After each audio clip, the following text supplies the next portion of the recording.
Imagine standing right in front of the person who could change your life, yet being completely blind to the fact that they are screaming for your attention in silence. Most men walk through life missing 80% of the communication directed at them. They focus on words, which can be lies, while ignoring the body, which almost never lies.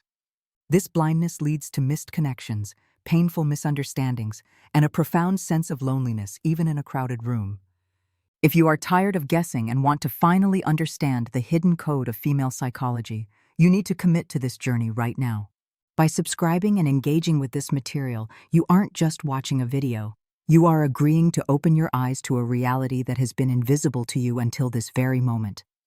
To understand female body language, you must first strip away modern social constructs and look at the biological reality.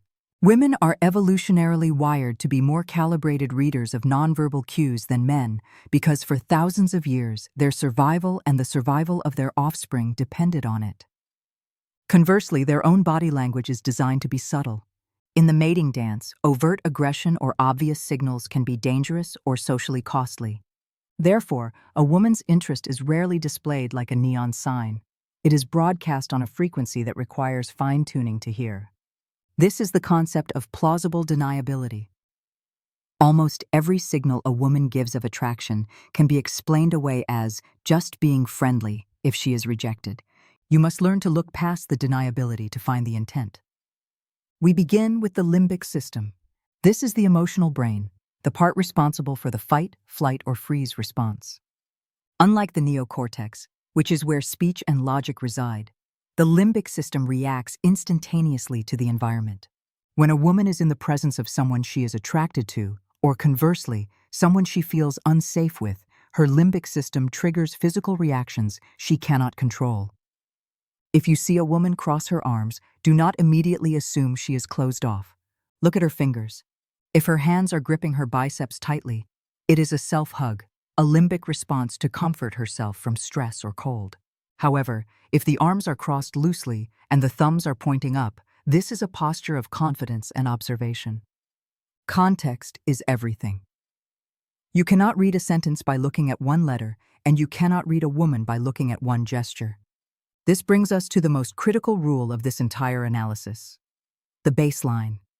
You cannot detect a lie or a sign of attraction if you do not know how a woman behaves normally. Before you analyze her interaction with you, observe her interaction with the environment. How does she stand when waiting for coffee? What is her facial expression when looking at her phone? This is her baseline. If she is naturally animated and loud with her friends, her being loud with you might just be her baseline behavior. However, if you observe that she is generally quiet and reserved, but suddenly becomes animated, touches her hair, and raises her vocal pitch when you enter her personal space, that deviation from the baseline is the psychological goldmine we are looking for. Let us discuss the concept of ventral fronting. Our ventral side, the front of our torso, where our vital organs are, is our most vulnerable area. In the wild, exposing this area to a threat is fatal. In social psychology, we only expose our ventral side to things we like, trust, or want to embrace. Pay close attention to where a woman's belly button is pointing. She might have her head turned towards you. She might even be smiling at you out of politeness. But if her belly button and her feet are pointed towards the exit or another person, her desire is to be elsewhere. Conversely, if she is across the room and her torso is open and aimed directly at you like a laser, even if she is not making eye contact, her subconscious is prioritizing you as the most significant object in the room. The eyes are the only part of the central nervous system that is visible from the outside of the body. They are the most direct link to the brain. When analyzing female psychology, the pupils are the first betrayal of the truth. Pupil dilation occurs when the autonomic nervous system is aroused. This is not purely sexual. It happens when we see something we like, something that stimulates us, or when we are in low light. If you are in a brightly lit room and you notice her pupils dilating as she looks at you, this is a powerful involuntary signal. Her brain is literally trying to take in more of you. It is a physiological impossibility to fake pupil dilation. Beyond the pupils, we must analyze the gaze behavior. There is a distinct difference between the social gaze and the intimate gaze. During normal platonic conversation, A person's eyes usually oscillate between the other person's eyes and their mouth, forming a small triangle. This is the safe zone. However, when a woman is psychologically interested, that triangle expands. Her gaze will drop below the chin to the neck or the upper chest, and then return to the eyes. This is often subconscious. She is assessing you as a mate, checking your physical dominance or health. If you catch her eyes sweeping down your body and then snapping back up to yours, especially if accompanied by a slight smile or looking away quickly, she has just sized you up. We must also address the darting glance. Amspim. This is often misinterpreted by men as disinterest or shyness, but it is frequently a sign of high attraction coupled with high nervousness. If you make eye contact with a woman and she immediately looks down and away, do not be discouraged. Watch what happens next. If she looks down and then sweeps her eyes back up to you within 45 seconds, it is a classic courtship signal. It signals submission and curiosity. However, if she breaks eye contact by looking horizontally to the side or looking past you searching for an escape route, that is a rejection signal. The direction of the break matters. Down is submissive and often flirtatious. Sideways is dismissive. Blinking rates serve as a metronome for the brain's processing speed. A normal blink rate is roughly 15 to 20 times per minute. When a woman is distressed, lying, or sexually excited, this rate increases dramatically. This is known as eye flutter. If you are speaking to her and her blinking accelerates, her brain is processing high emotion. You must calibrate this with the context. If the topic is stress-free and you are flirting, rapid blinking combined with a head tilt is a sign of engagement. It indicates that her mind is racing with the interaction. Conversely, a stare that is too fixed, where she rarely blinks, often indicates she is zoning out or trying to dominate the interaction to hide her true feelings. Finally, consider the eyebrows. The eyebrow flash is a universal cross-cultural signal of recognition and openness. It is a rapid raising and lowering of the eyebrows that happens in a fraction of a second. When a woman sees someone she likes or is pleasantly surprised by, her eyebrows will jump. It opens the eyes wider, allowing more light in, and signals, "I see you, and I am not a threat." If you approach a woman and her face remains flat with no eyebrow engagement, you are starting from a neutral or negative position. If you get the flash, even from across the room, the door is psychologically unlocked. We move down the face to the most deceptive feature of human anatomy, the mouth. Society conditions women to smile to appear agreeable, polite, and non-threatening. Therefore, a smile is often a mask, not a signal. To understand the psychology of a woman's interest, you must be able to distinguish between a Pan Am smile and a Duchenne smile. The Pan Am smile is polite, social, and fake. It engages only the zygomaticus major muscle, which pulls the corners of the mouth up. It is mechanical. The Duchenne smile, however, is the smile of genuine emotion and attraction. It involuntarily engages the orbicularis oculi muscle, which crinkles the skin around the eyes, creating crow's feet. If you tell a joke or compliment her, and you see her mouth smile but her eyes remain flat and unmoving, she is placating you. But if the eyes narrow and the skin around them crinkles, the emotion is genuine. Pay close attention to lip compression. When a woman's lips suddenly press together and disappear, effectively forming a thin line, her brain has gone into a negative feedback loop. This is a universal sign of withholding an opinion, stress, or suppressed anger. If you are on a date and you ask a personal question, and her lips compress before she answers, you have crossed a boundary. Conversely, we must look at lip fullness. When a woman is physiologically aroused, blood pressure increases, causing the lips to swell slightly and become redder.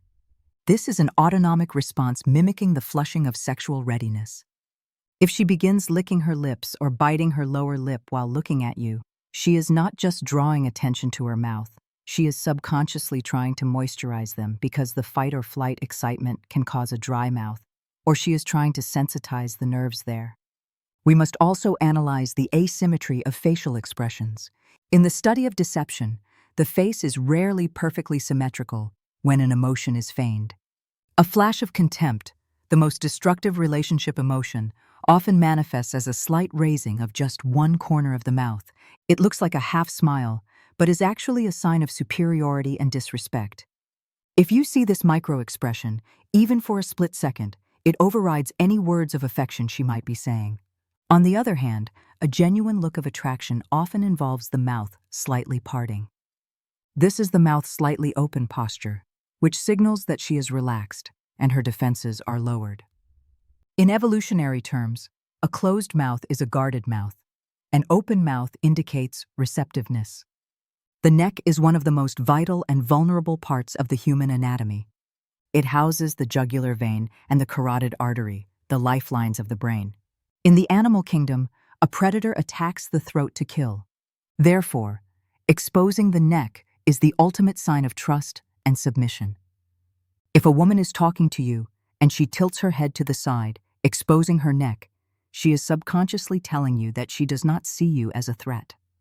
This head tilt is a powerful signal of interest. It reduces her height relative to yours and exposes a vulnerable target.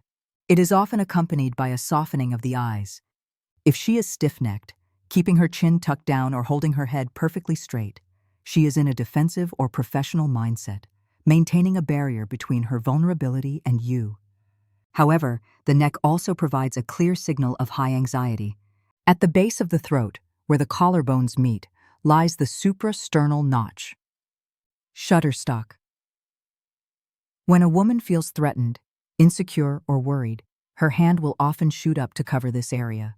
She might play with a necklace, touch the dimple in her neck, or adjust her collar.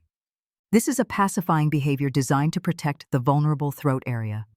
If you see her hand cover her suprasternal notch while you are speaking, you have likely said something that made her uncomfortable, or she is hiding information.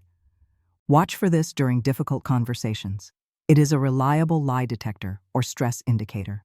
Similarly, the wrists are zones of high vascularity. The skin on the inner wrist is thin, and the pulse is visible. Displaying the inner wrist is a palms-up gesture that signals openness and invitation. Historically and biologically, women who are interested in a suitor will often exhibit limp wrist gestures, holding a cigarette, a drink, or simply gesturing with the hand bent outward to expose the soft inner wrist to the man. This is believed to be linked to pheromone dispersal, as the pulse points generate heat. If she is sitting with her arms crossed or her hands in her pockets hiding her wrists, she is closing off. But if she is gesturing with open palms and exposing the inside of her wrists while laughing or talking, she is inviting you into her personal space. Finally, we must combine the neck and the hair. The hair flip, or smoothing of the hair, is a multi-purpose signal. Yes, it is grooming behavior, preening, to look her best, which implies she cares about your opinion. But biomechanically, the act of lifting the arm to fix the hair exposes the armpit, releasing pheromones, and lifts the breast tissue, emphasizing her figure. More importantly, it often frames the face and exposes the neck simultaneously. If she maintains eye contact while slowly pushing her hair back behind her ear, she is ensuring you have an unobstructed view of her face and neck. This is a deliberate, albeit often subconscious, invitation for you to look at her. We now move to the core of body orientation, the torso, and the concept of the lean. In proxemics, the study of human use of space, the direction and angle of the upper body are heavily dictated by the limbic system's desire to either engage with a stimulus or protect the vital organs from it. A woman who is genuinely interested in what you are saying will subconsciously perform the forward lean. This is not just to hear you better. It is a biological attempt to reduce the distance between you, allowing her to capture more sensory data, your scent, the details of your face, and the volume of your voice. If you are sitting across from a woman and she maintains a rigid, upright posture against the back of her chair, she is maintaining a psychological distance. However, if she leans forward, resting her elbows on the table or knees, she has entered your intimate zone. This removes the air barrier between you and signals high engagement. Conversely, we must be vigilant for torso shielding.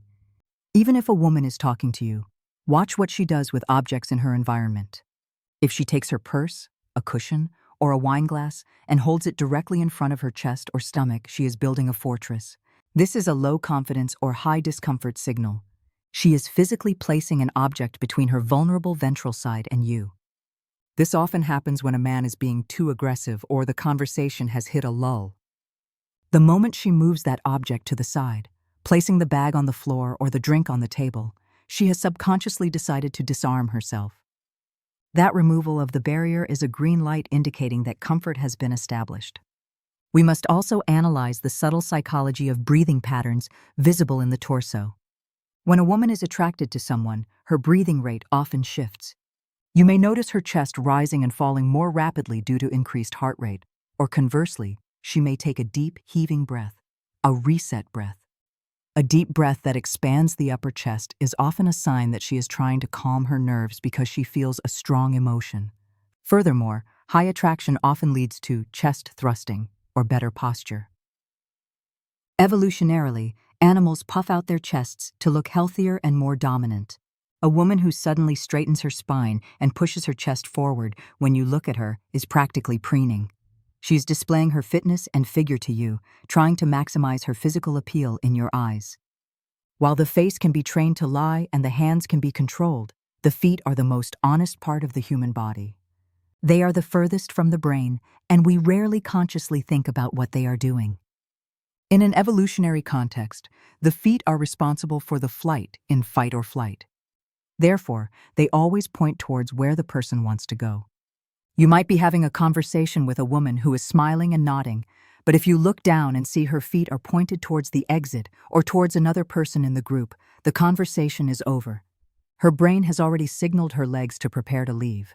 However, if her feet are pointed directly at you, even if her upper body is turned away to talk to someone else, you are the anchor of her attention. Consider the standing leg cross. If you approach a woman and she stands with her legs crossed, scissor stance, this is a massive indicator of comfort and intention to stay. Biologically, crossing the legs significantly reduces balance. A person cannot run away or fight effectively with crossed legs. Therefore, by adopting this stance, she is subconsciously telling you, I am staying right here. I do not feel threatened, and I am not planning to leave. If she uncrosses her legs and adopts a wide parallel stance, the starter's block, her limbic system has just prepped her for movement. She is getting ready to disengage or leave the interaction.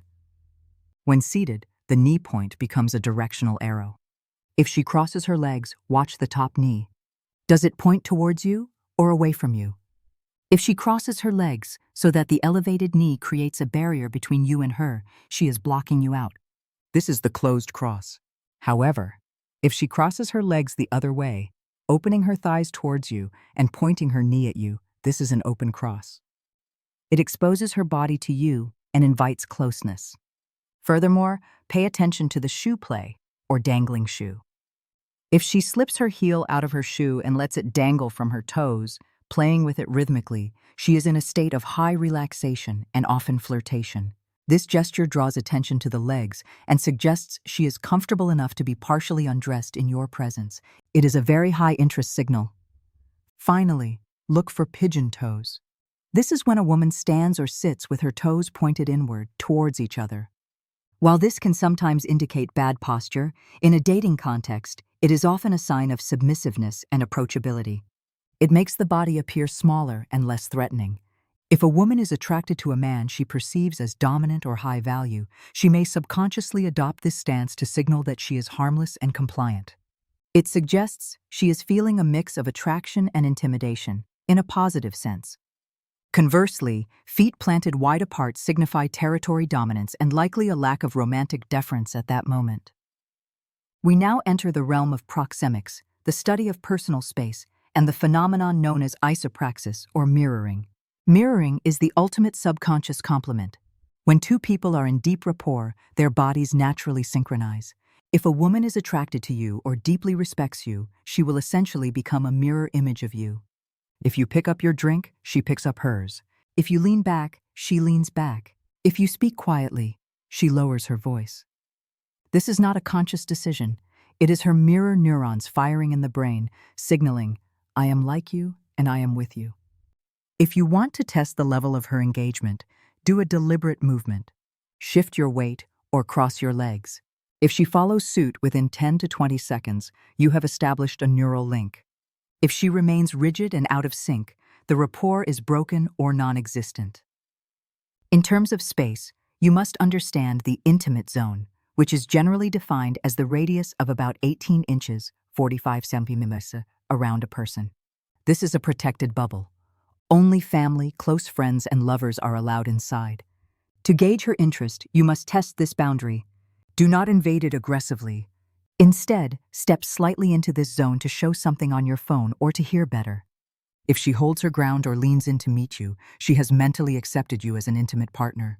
If she leans back, takes a step away, or creates a barrier with her arm, you have moved too fast. Her amygdala has perceived you as an intruder. Respect the retreat immediately. The ability to calibrate this distance is what separates socially intelligent men from those who are perceived as creepy. Touch, or haptics, is the electric fence of dating dynamics. It is the only sense that cannot be experienced from a distance. The moment a woman touches you voluntarily, the dynamic shifts from social to potential sexual. We must distinguish between accidental touch and grooming touch. If her knee bumps yours under the table and she does not pull it away immediately, that is a deliberate accidental touch. She is testing the waters. However, the grooming touch is the holy grail of signals. If she reaches out to pick a piece of lint off your shirt, straightens your collar, or brushes dust off your shoulder, she is exhibiting primate grooming behavior. In nature, we only groom those we care for and want to claim. By fixing your appearance, she is subconsciously saying, "You are mine, and I want you to look good." Pay attention to where she touches you. A touch on the forearm or elbow is socially acceptable and safe. It indicates friendliness and rapport. A touch on the shoulder is often platonic or condescending, depending on the context. However, a touch on the knee or the thigh is a high-level escalation. The thigh is a highly intimate zone. If she is laughing and her hand lands on your knee and lingers there for more than a second, she is breaking the physical barrier explicitly. Furthermore, look for self-touching while looking at you. If she strokes her own neck, runs her fingers through her hair, or traces her collarbone while maintaining eye contact, she is trying to relieve the tension of arousal. She is subconsciously projecting what she wants you to do to her. We have dissected the anatomy of desire from the eyes to the feet. However, a single signal is never enough. You must look for clusters. A woman crossing her arms might just be cold. But a woman crossing her arms, pointing her knees away from you, and pursing her lips is rejecting you. Conversely, a woman who flashes her eyebrows, exposes her neck, and points her feet at you is screaming interest. You must read these signals in groups of 3 or more to be accurate. Do not fixate on one twitch of a muscle. Look at the entire painting. Finally, if you are still unsure, you must employ the walk-away test. This is the ultimate verification tool. When the interaction is at a high point, excuse yourself. Go to the bathroom, go to the bar, or step away to take a call. Do not look back immediately. As you walk away, feel the room. When you return, observe her reaction. Does she light up when she sees you coming back? Did she position herself to watch where you went? Or did she immediately pull out her phone and disengage? Or worse, start flirting with someone else? A woman who is interested will track you. She will invest energy in reinitiating the interaction when you return. If you come back and have to start from zero, you never had her in the first place. Body language is the biological truth. It predates language by millions of years. It does not know how to lie. Now that you possess this knowledge, you have a responsibility. Do not use it to manipulate. Use it to understand. Use it to stop chasing women who are running away, and to start recognizing the women who are waiting for you to make a move. The code has been broken. The rest is up to you.